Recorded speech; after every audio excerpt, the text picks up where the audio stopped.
You've probably heard the saying, people don't remember what you say, they remember how you made them feel. The same is true for candles. Customers buy their favorite scents in the design that gives them a feeling of comfort, nostalgia, entertainment, and joy. And here's the thing. Because we sell online, customers can't smell our candles before they buy. That means we have to design for feeling, not fragrance. When designing, ask yourself how your candle will make your customer feel. Here's what I mean. This candle instantly makes you feel cozy, warm, and comforted, like stepping into a rustic apple orchard on a crisp autumn day. The bright reds and greens of the apples, paired with the natural cork lid, evoke freshness, harvest, and nostalgia for fall traditions.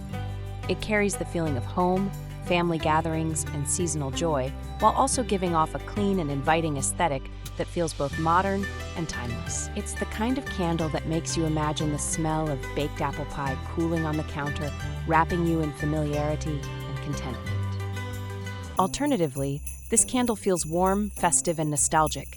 It immediately brings to mind the joy and comfort of the holiday season. The rich red bow, paired with holly leaves and berries, creates a sense of tradition and togetherness, like stepping into a cozy home decorated for Christmas.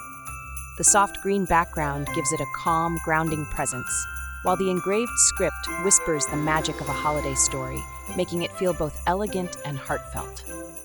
Overall, it gives the impression of a keepsake meant to spark holiday cheer, warmth, and cherished memories. This candle feels warm, comforting, and celebratory. The mix of apples, oranges, cinnamon, and greenery instantly makes me think of holiday gatherings, cozy evenings by the fire, and the joy of sharing food and laughter with loved ones.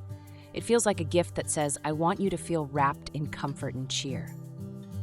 Sublimation and engraving are tools in your tool chest to make personalized candles that reflect who you are, who your customer is, and the art you want to make. Next week, I will take you step by step how we sublimate our apple orchard candle and share the amazing scent choice that inspired our feeling. This Friday, November 7th, our step-by-step guide to mastering sublimation and engraving will be available at cost. Hi, I am Kimberly Patterson, and I teach candle makers how to turn plain vessels into works of art using sublimation and engraving. See you next time on The Candle Artist Way.